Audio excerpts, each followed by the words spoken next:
Simone Gbagbo a affirmé samedi 26 février 2022 que le moment était venu de retirer du continent africain toutes les forces militaires françaises. Madame Gbagbo a fait cette affirmation au cours d'une intervention sur la situation au Mali. Forcée par les autorités de transition de quitter le Mali, la France a récemment annoncé vouloir redéployer ses troupes au Niger voisin, alors que les voix en Afrique se font de plus en plus pressantes à exiger le départ des forces françaises du continent.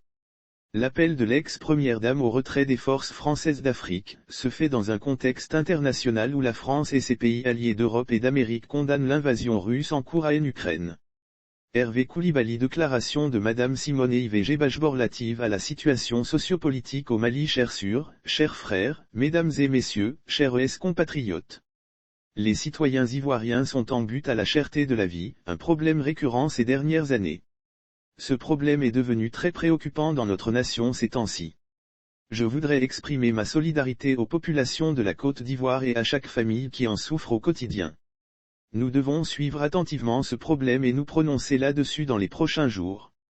Mais aujourd'hui, toutes affaires cessantes, je vous propose d'intervenir dans la crise qui se déroule au Mali, notre voisin. Mesdames et messieurs, chers compatriotes. Le mardi 23 février 2022, à Abidjan, j'ai entendu M.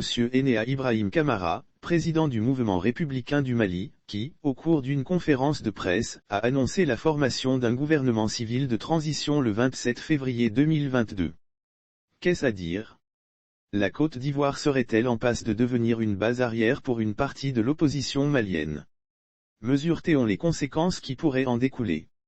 Le constat est clair, la situation sociopolitique que vit le Mali nous interpelle, individuellement et collectivement, en tant que voisins de ce pays frère et en tant qu'Africains. Cette situation a des implications multiples, tant au plan sécuritaire, économique que social. Examinons dans un premier temps, le contexte et les manifestations de la crise. Contexte et manifestations de la crise. Depuis 1963, plusieurs rébellions venues du Nord plongent le Mali dans une situation d'instabilité quasi permanente. En 2012, une intervention militaire internationale menée sous la houlette de la France contrarie l'assaut des rebelles du MNLA, Mouvement National de Libération de l'Azawad, et de leurs alliés islamistes qui sont en passe d'occuper tout le pays. C'est dans ce contexte sécuritaire très difficile que le président Ibrahim Boubacar Keïta, IBK, est élu. Durant toute sa présidence, il ne réussit pas à réunifier le pays, ni à ramener la paix. Pendant plusieurs mois, les masses populaires organisent de nombreuses manifestations citoyennes et politiques. IBK est finalement renversé par un coup d'État militaire dirigé par le colonel Assimi Goïta et il démissionne le 19 août 2020. Cette prise de pouvoir est saluée par la majorité du peuple malien. En réalité, le coup d'État n'a été que l'aboutissement de ce combat du peuple. Le dimanche 9 janvier 2022, à Accra, les chefs d'État et de gouvernement de la Communauté économique des États indépendants de l'Afrique de l'Ouest, réunis en sommet extraordinaire, prennent des sanctions contre le peuple et les nouvelles autorités du Mali. Quelle analyse pouvons-nous faire de ces sanctions? Analyse. Il convient de rappeler d'abord les sanctions prises par les chefs d'État et de gouvernement de la Communauté économique des États indépendants de l'Afrique de l'Ouest, avant de les analyser.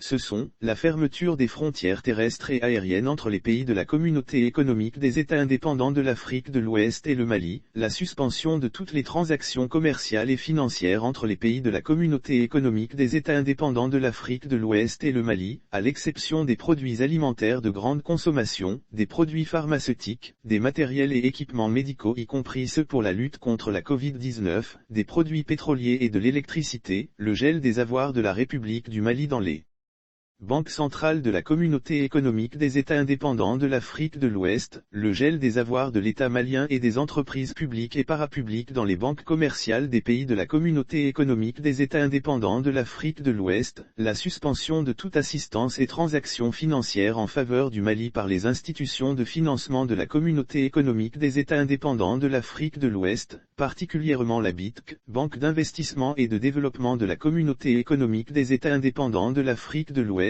et la BOA, Banque ouest-africaine de développement.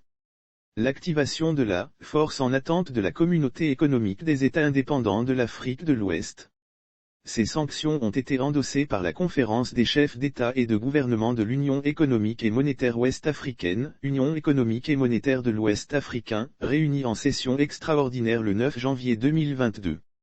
Cette instance les a même renforcées d'autres mesures coercitives, la suspension du Mali des organes et institutions de l'Union économique et monétaire de l'Ouest africain, la suspension des concours financiers en faveur du Mali par les institutions de financement de l'Union économique et monétaire de l'Ouest africain.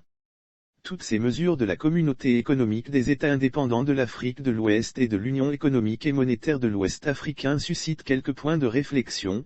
Ces sanctions rappellent celles qui ont été prises par ces mêmes organisations régionales, sous l'instigation de la France et de l'Union européenne, contre la Côte d'Ivoire, pendant la crise post-électorale de 2010 à 2011. L'on avait alors, au nom de prétendues règles démocratiques à respecter, poussé à son comble le cynisme politique en imposant au peuple ivoirien un embargo sur les médicaments importés.